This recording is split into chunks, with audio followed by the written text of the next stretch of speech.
What's happening here? Here I is.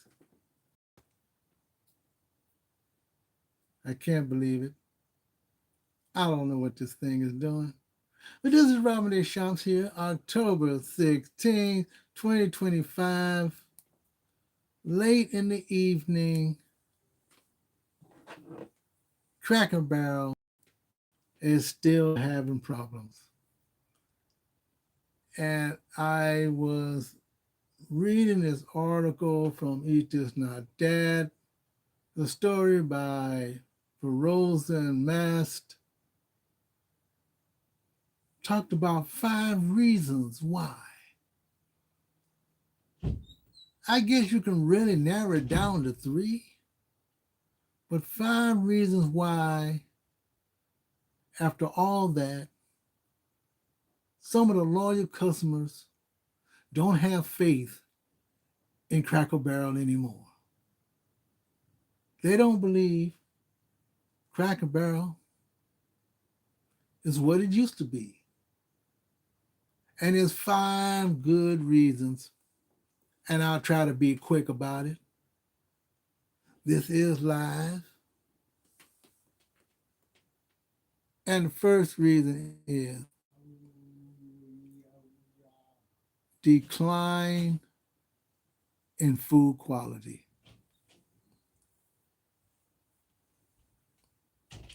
I don't know about that part. Maybe because I don't go that often, but I can tell some subtle differences every now and then because the ones that I go to are basically when I travel. So I don't know what or how she actually came to this conclusion, but she must have talked to somebody. But over the past few months, they did talk to some employees, and more than likely, they talked to some customers. And my little bit of experience, even though it was like mid lunch, just afternoon, that I tried Cracker Barrel at one of my places. Cracker Barrel's not my favorite place, but it's one of my go-to places, as I said, along with all the other breakfast places that we go to, because they all have their different problems, both good and bad. Sometimes we don't want that type of food. We don't want that type of preparation.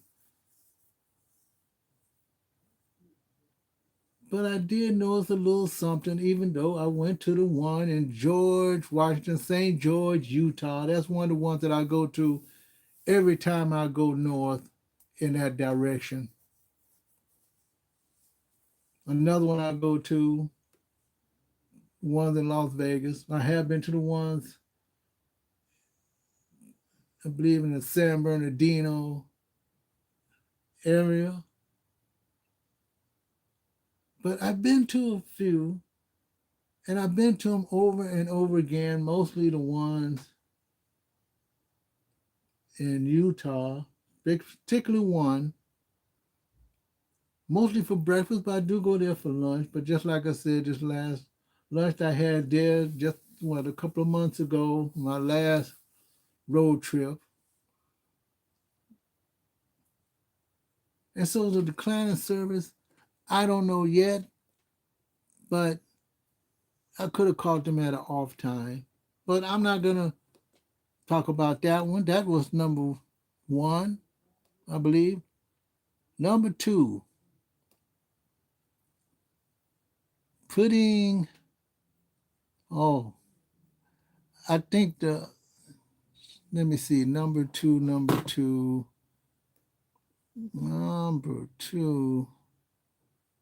Okay, I got decline quality. And sometimes I can't read my right.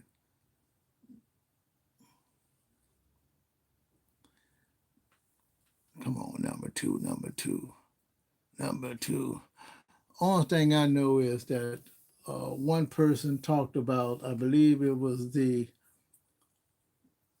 one of the people who worked there. I don't know which one that they talked about, but they talked about the biscuits. They used to make their own biscuits. They're not frozen. I didn't know what they did with the biscuits, but if that's what they do now, I think all restaurants are changing the way they get their food. Maybe they make it themselves, or maybe they stop making it themselves and then they just take it out of the freezer, just like they do French fries, just like they do other fast food places. So that could be true. But then again, when you talk about Panera Bread having their own bakery and now they use someone else, a third party, so they're beginning not to make their own bread, pretty much on demand. And I guess they figure the quality will be about the same, but only they don't have to make the dough anymore. So if biscuits, one of the problems, it is a signal that maybe that's the way they're doing all their foods. They're doing it that way. Smaller portions. Maybe it depends on the type of dinner or lunch that you pick. Of course, if you eat a whole lot and you pay for it, then I suppose you can tell the difference. But even if you go there once in a while, you can tell the difference. Because to me, there are different types of people who go to restaurants. There's one who travel, they only go to those restaurants when they travel. That's me. You have your regular customers, those who probably live in the same area. That's another. And you have people who just like to hop, skip, and jump to different restaurants. I probably could fit in that category too. But they know a good thing when they pay for it. They know what they're getting before they get there. They know what they're getting when they put it on their plate. And they know what to do when they tip.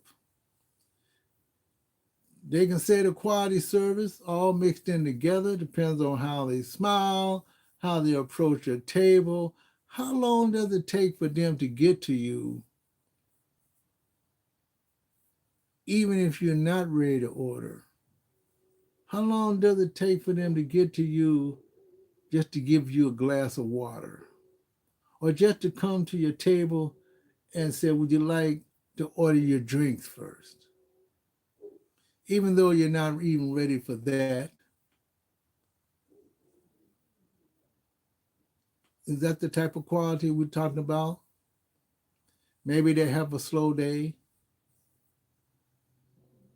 But it's more than just the logo. It's also the prices. I figure that sometimes the price can make the difference. They probably could have raised the price maybe $1 or $2, and that probably would have been much better. You might have people that's a little bit mad about that, but how much money did they spend on advertising, changing the logo, taking stuff out of their gift shop, making it more like some other restaurant instead of the country style that most people want to go there and see? Or maybe they just could have saved that money, period, and not make any changes at all. But then again, if they just raise the price a little bit, keep the same portions, this is my opinion, maybe you won't have this big letdown that some of the loyal customers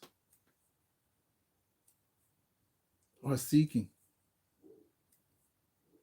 They seek the worst in what was a good thing, and now they don't trust your business.